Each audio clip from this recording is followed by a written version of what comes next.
Das alturas eternas, onde os ventos sopram cânticos celestiais e os olhos do Altíssimo jamais dormem, contemplava-se a terra, e entre os vales e montanhas de Israel, os corações tremiam. Saul, o rei escolhido, perderá a direção. E o povo, outrora valente, agora temia. Mas Deus não olha como o homem. O homem vê o exterior. Deus vê o coração. Na pacata Belém, entre o cheiro do campo e o som do rebanho, um jovem de semblante sereno tocava a harpa sob a sombra de uma oliveira. Seu nome, Davi, o menor entre os filhos de Jessé. Invisível aos olhos dos homens, mas não aos de Deus. Enquanto seus irmãos buscavam glória nos campos de batalha, ele escrevia salmos em silêncio, cuidando das ovelhas com mãos firmes e alma pura.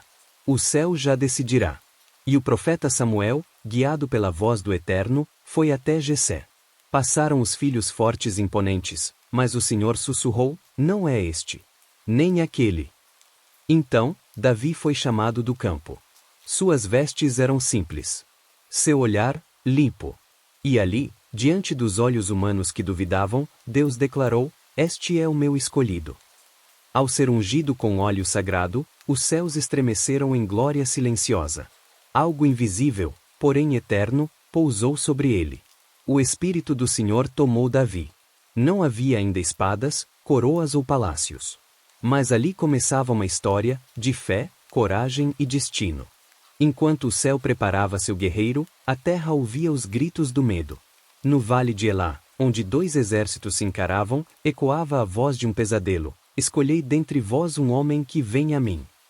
Era Golias, o gigante de Gate, mais alto que qualquer homem, envolto em bronze e arrogância. Sua armadura reluzia como ameaça, e seu escudo era o peso do terror. Por 40 dias, o gigante insultou o exército de Israel. Nenhum homem ousava enfrentá-lo. Nem mesmo o rei Saul, que outrora marchara à frente de todos, agora se escondia entre tendas. O medo se alastrava como neblina fria ao amanhecer. E onde não há fé, reina dúvida. Mas os céus estavam em silêncio apenas por fora. No invisível, anjos se moviam, preparando o cenário para um confronto que não era entre homem e homem, mas entre o orgulho e a fé. Enquanto isso, Davi, ainda desconhecido dos campos de batalha, era enviado por seu pai para levar pão aos irmãos. Inocente missão, aos olhos humanos. Mas aos olhos de Deus, o primeiro passo em direção ao destino. Ao chegar, Davi ouviu o desafio do gigante. Mas ao contrário dos soldados que recuavam, seu coração ardia. Ele não via a altura do homem, mas a afronta ao nome do Senhor. Os olhos de Davi se estreitaram. Sua alma queimava. Não era ousadia carnal, nem vaidade de jovem. Era zelo. Zelo pelo Deus vivo. Ele olhava ao redor e via homens armados, e almas encolhidas. Aquela cena não fazia sentido para um coração cheio de fé. Quem é esse incircunciso filisteu, para afrontar os exércitos do Deus vivo? Suas palavras geraram zombaria. Seus irmãos o acusaram de presunção. Mas o que para eles era orgulho, para Deus era fé genuína. E fé, move céus. A notícia das palavras de Davi chegou até o rei Saul. Curioso, o monarca mandou chamá-lo. E quando viu aquele jovem de semblante puro e estrutura simples, quase riu. Mas Davi, com voz firme, declarou: teu servo apacentava ovelhas, e quando veio um leão, eu o feri. Veio um urso, e eu também o matei. O Senhor que me livrou do leão e do urso me livrará deste filisteu. A sala se calou. E por um momento, até o coração de Saul sentiu um fio da fé que já havia perdido. Não confiava em Davi, mas havia algo em suas palavras que fazia eco nos corredores da eternidade.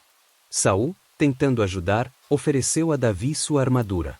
O metal era pesado, feito para homens experientes. Colocada sobre o jovem, cobria-o de forma desajeitada. Davi tentou caminhar, mas cada passo era um fardo. Ali, sob o olhar curioso dos soldados, ele tomou uma decisão que mudaria tudo: retirou a armadura. Não posso andar com isso, nunca provei. Ele preferia a simplicidade da fé à proteção do homem. Pegou seu cajado. Foi ao ribeiro. Escolheu 5 pedras lisas com cuidado e as colocou no alforge. E com a funda em mãos, caminhou em direção ao vale. Era uma cena que desafiava a lógica. Um jovem sem armadura, sem espada, descendo contra um gigante guerreiro. Mas os céus sabiam, era mais do que aparência. Era mais do que força física. Era o Espírito do Senhor indo à frente. Os anjos se alinharam no invisível. O destino estava em marcha. A terra veria o impossível, e os céus seriam glorificados. O vale de Elá estava silencioso. Os dois exércitos observavam como se o tempo tivesse parado. De um lado, o gigante, rindo em escárnio. De outro, o jovem pastor, com uma funda nas mãos e fé no coração. Golias avançou, zombando. Sou eu algum cão, para vires a mim com pedras? Davi, porém, respondeu com a firmeza dos céus.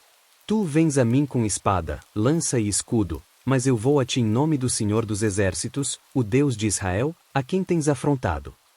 Essas palavras não eram apenas sós. Eram decretos. Raios invisíveis cruzaram os céus quando ele declarou o nome. A atmosfera mudou. Os anjos se firmaram em prontidão. Então, Davi correu. Não recuou. Correu em direção ao gigante. Girou a funda. 1, 2, 3 voltas no ar. E a pedra voou. A cena parecia simples. Mas naquele instante, foi como se a mão do próprio Eterno guiasse o trajeto. A pedra cravou-se na testa do filisteu. E o gigante caiu. A terra estremeceu. O silêncio virou grito. Israel se levantou. E ali, no chão, jazia não apenas um corpo, mas o orgulho do mundo. O corpo de Golias caiu como uma árvore arrancada pelo sopro divino. O som ecoou pelas colinas. Os filisteus, guerreiros de renome, vacilaram. Pela primeira vez, eles sentiram medo. Davi caminhou até o corpo caído. Seus passos eram serenos, como quem anda guiado por algo maior. Tomou a espada do próprio gigante, com ela, completou a sentença. A vitória estava selada. Não pela força do braço, mas pela mão de Deus. O exército de Israel, que antes se escondia, agora explodia em gritos de glória. Avançaram com coragem renovada, perseguindo os filisteus até os portões de suas cidades. O que um coração cheio de fé pode fazer, é mais do que 1000 espadas. Mas naquele vale, em meio à poeira e ao sangue, a maior conquista não foi a queda de um gigante, foi a exaltação do nome que está acima de todo nome. Todos viram. Todos temeram. E todos sabiam, há um Deus em Israel. Davi não buscava a honra própria. Seu olhar não estava nos aplausos dos homens, mas na aprovação do céu. Era apenas um servo, e sabia disso. E por isso, foi exaltado. Saul observava a cena com olhos dilatados. A vitória, que deveria encher-lhe de orgulho, trouxe-lhe inquietação. Algo em Davi o incomodava. Não era sua coragem. Era sua simplicidade. Era o favor visível de Deus sobre ele. Chamou a sua presença, e Davi, ainda ofegante, aproximou-se com humildade. Carregava nas mãos a cabeça do gigante. Mas seu rosto não era arrogante, era reverente. De quem és filho, jovem? Perguntou Saul. Davi respondeu com a mesma simplicidade com que cuidava de ovelhas. Sou filho de teu servo Jessé, de Belém. As palavras caíram como bálsamo e espada. Bálsamo para Israel. Espada para o orgulho de Saul. O rei sabia, algo havia mudado para sempre. O povo já sussurrava. Os olhos se voltavam não mais para o trono, mas para o novo herói do povo. E os céus sorriam. Mas toda grande vitória é também o começo de grandes provações. O caminho à promessa passaria agora por desertos invisíveis, perseguições, rejeições e crescimento espiritual. Com o tempo, Davi passou a servir na corte do rei. Sua harpa acalmava os tormentos de Saul, e suas vitórias nas batalhas acalmavam os temores de Israel.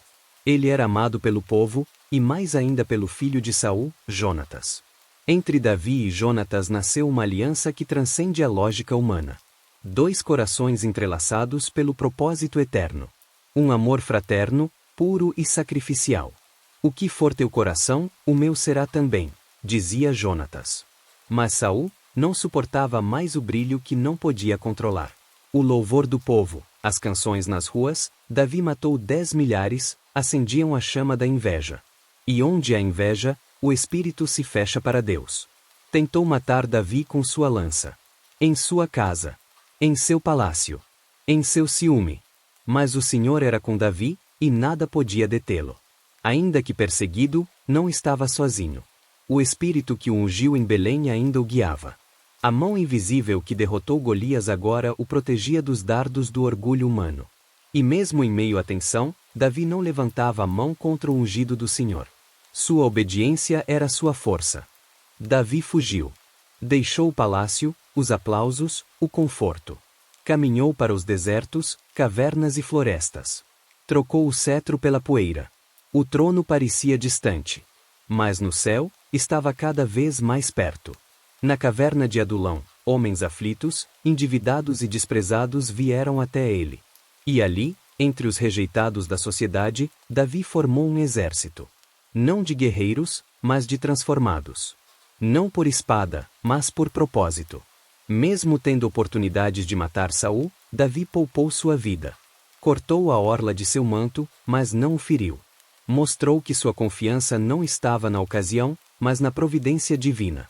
Ele sabia que promessas verdadeiras não são arrancadas. São cumpridas, no tempo de Deus. E aquele tempo, embora ainda escondido atrás de montanhas de provações, estava escrito nos céus. O deserto não era o fim. Era a preparação. E enquanto os homens viam um fugitivo, os anjos viam um rei em lapidação. Anos se passaram. Saul tombou em batalha. A coroa perdeu seu trono, e os olhos de Israel se voltaram para Davi. Ele retornou, não como um garoto, mas como um homem forjado em lágrimas, silêncio e fé. Foi ungido rei. Primeiro de Judá, depois de todo Israel. E quando subiu ao trono, não esqueceu o cajado. Sua harpa ainda tocava salmos. Seu coração ainda era de servo. E isso o tornava grande. Davi conquistou cidades, expandiu reinos, mas sua maior vitória foi interna. Sua intimidade com Deus. Suas orações ecoavam como salmos eternos. Seus arrependimentos se tornaram lições para gerações. Ele não era perfeito, mas era verdadeiro. E por isso, era segundo o coração de Deus. O jovem que um dia derrubou um gigante com uma pedra, agora erguia um povo com sua fé. E mesmo após falhas, seu arrependimento profundo o mantinha no caminho. E os céus testemunharam: a fé daquele menino, diante de um gigante, era só o começo de uma história que atravessaria séculos. Porque os que confiam no Senhor, jamais são confundidos.